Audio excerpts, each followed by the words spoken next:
Hi friends, welcome back to CooCurry. இன்றைக்கி நம்ம பார்க்க போகிற ரெசிபி டொமேட்டோ சூப். இது வந்து சாதத்தில் போட்டு சாப்பிட்ற மாதிரியான டொமேட்டோ சூப். இப்போ அது பண்ணுறதுக்கு குக்கரில் ஒரு 1 to 2 டேபிள் ஸ்பூன் எண்ணெய் சேர்த்துட்டு எண்ணெய் நல்லா சூடானதுக்கப்புறமா பட்டை, கிராம்பு, ஏலக்காய், பிரிஞ்சி இலை இது எல்லாமே சேர்த்துட்டு ஒரு டீஸ்பூன் அளவான சோம்பு அதையும் சேர்த்து நல்லா தாளிச்சுக்கோங்க.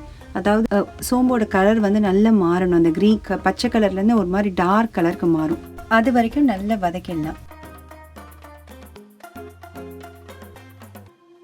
இது இப்போ பார்த்தீங்கன்னா இந்த கலர் நல்லாவே மாறிடுச்சுப்பாங்க. ஒரு கருப்பு கலர் வந்துடும். அந்த அளவுக்கு வதங்கினதுக்கு அப்புறமா ஒரு பெரிய வெங்காயம், அப்புறம் வந்து ஒரு கைப்பிடி சின்ன வெங்காயம், இந்த 2 வெங்காயமும் சேர்த்து கொஞ்சம் வதக்கிடலாம். ரொம்ப நேரம் வதக்கணும்னு அவசியம் கிடையாது, கண்ணாடி பதம் வந்தால் போதும். இந்த ரெசிபி பார்த்தீங்கன்னா ரொம்ப சிம்பிள், ஈஸி, அதே சமயம் ரொம்ப ஹெல்த்தியான ரெசிபி.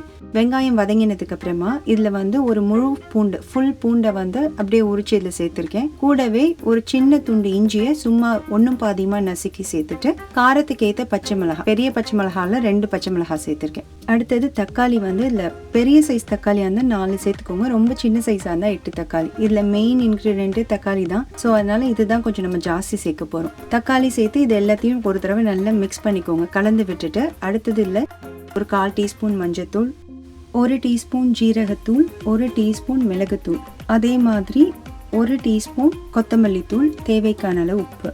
இந்த ஸ்பைசஸ் எல்லாமே மிளகுத்தூள், மல்லித்தூள், அப்புறம் ஜீரகத்தூள் இதெல்லாம் அவங்கவுங்க டேஸ்ட்டுக்கு ஏற்ற மாதிரி கூட குறைச்சல் அட்ஜஸ்ட் பண்ணிக்கலாம். இப்போ இதெல்லாம் சேர்த்து ஒரு தடவை நல்லா கலந்து விட்டுட்டு அரிசி கழுவின தண்ணியை இப்போ சேர்த்துக்க போகிறோம்.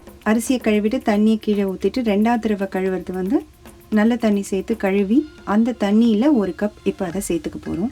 அதை சேர்த்துட்டு இதெல்லாம் கலந்து விட்டு ஒரு நல்ல கொதி வரட்டும். இந்த ஸ்டேஜில் உப்பு, காரம் எல்லாம் தேவை இருந்தால் சேர்த்துட்டு இதெல்லாம் நல்ல கொதி வந்ததுக்கப்புறமா குக்கரை மூடி வச்சு லோ டு மீடியம் ஹீட்டில் வச்சுட்டு 5 விசில் விட்டுட்டு ஆஃப் பண்ணிக்கலாம். இல்லை தண்ணி 1 கப் மேலே சேர்க்க வேண்டாம், ஏன்னா வந்து தக்காளியிலேருந்து வேறு நிறைய தண்ணி விடுங்கிறதுனால குக்கர் விசில் வரும்போது வெளியில் ஸ்ப்ளாஷ் ஆக சான்சஸ் இருக்குது. ஸோ அதனால் தண்ணி அளவு அதுவே சரியாக இருக்கும்.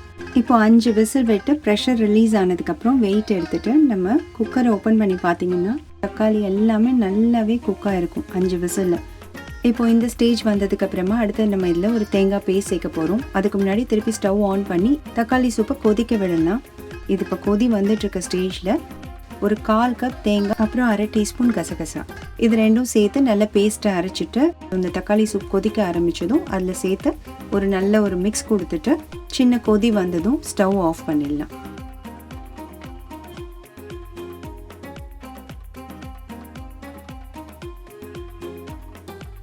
இப்போ பார்த்தீங்கன்னா தேங்காய் பேஸ்ட் சேர்த்து ஒரு சின்ன கொதியும் வந்துச்சு. இந்த ஸ்டேஜில் நம்ம கொத்தமல்லி தூவிட்டு ஸ்டவ் ஆஃப் பண்ணி எடுத்து வச்சிடலாம்.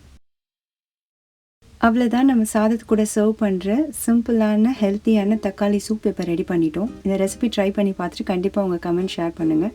அடுத்தது நம்ம இதுக்கான சைட் டிஷ் உருளைக்கிழங்கு ஃப்ரை பார்க்க போகிறோம். இது குவைட் அ சிம்பிள் ரெசிபி தான். இது பண்ணுறதுக்கு ஒரு 5 பெரிய சைஸ் உருளைக்கிழங்கு குக்கரில் 2 விசில் விட்டு வேக வச்சு அதை எடுத்து வச்சுருக்கேன்.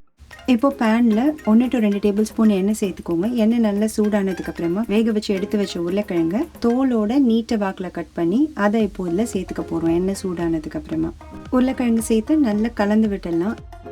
உருளைக்கிழங்கு ரெசிபி தோலோடு சேர்க்கும் போது உருளைக்கிழங்கு வேக வைக்கிறதுக்கு முன்னாடி ஒரு 5 to 10 நிமிஷம் தண்ணியில் ஊற போட்டுட்டு அதுக்கப்புறம் நல்லா கழுவினிங்கன்னா அந்த தோலில் இருக்க மண்ணெல்லாம் நல்லாவே க்ளீன் ஆகிடும். அதுக்கப்புறமா வேக வச்சு வறுக்கிறதுக்கு நம்ம ஃப்ரை பண்ணுறதுக்கு ரெடி பண்ணிக்கலாம். இப்போ உருளைக்கிழங்கு பார்த்தீங்கன்னா ஒரு 10 நிமிஷமாக சும்மா வெறுமனவே வந்து எண்ணெயில் 2 சைடும் திருப்பி போட்டு ரோஸ்ட் பண்ணதுக்கப்புறமா இதில் வந்து நம்ம ஒரு 1/4 டீஸ்பூன் மஞ்சத்தூள், அப்புறம் கலருக்காக ஒரு அரௌண்ட் ஒரு 1 டேபிள் ஸ்பூன் காஷ்மீரி சில்லி, அப்புறம் காரத்துக்கு ஏற்ற மிளகாய் தூள், அப்புறம் தேவைக்கான அளவு உப்பு இதெல்லாம் சேர்த்துட்டு நல்லா கலந்து விட்டுடலாம். இது ஏற்கனவே வேக வச்ச உருளைக்கிழங்குங்கிறதுனால இதோட குக்கிங் டைம் ரொம்ப நேரம் ஆகாது. இதெல்லாம் சேர்த்து நல்லா கலந்து விட்டுடலாம்.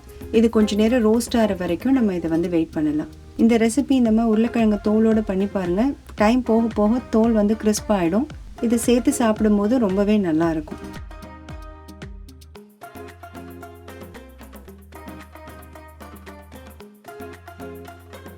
அவ்வளோதான், நம்மளோட உருளைக்கிழங்கு வறுவல் இப்போ நல்லாவே வறுபட்டுருச்சு. இப்போ இந்த ஸ்டேஜில் நம்ம ஸ்டவ்லேருந்து ஆஃப் பண்ணி எடுத்து வச்சோம்னா சரியாக இருக்கும்.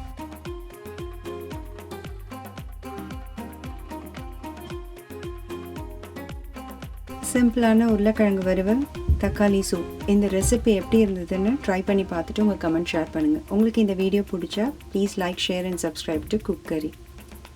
எங்கள் வீடியோ ஃபர்ஸ்ட் டைம் பார்க்குறீங்கன்னா சேனல் பேஜ் செக் பண்ணி பாருங்கள். பிடிச்சிருந்தா ப்ளீஸ் சப்ஸ்கிரைப். தேங்க்யூ.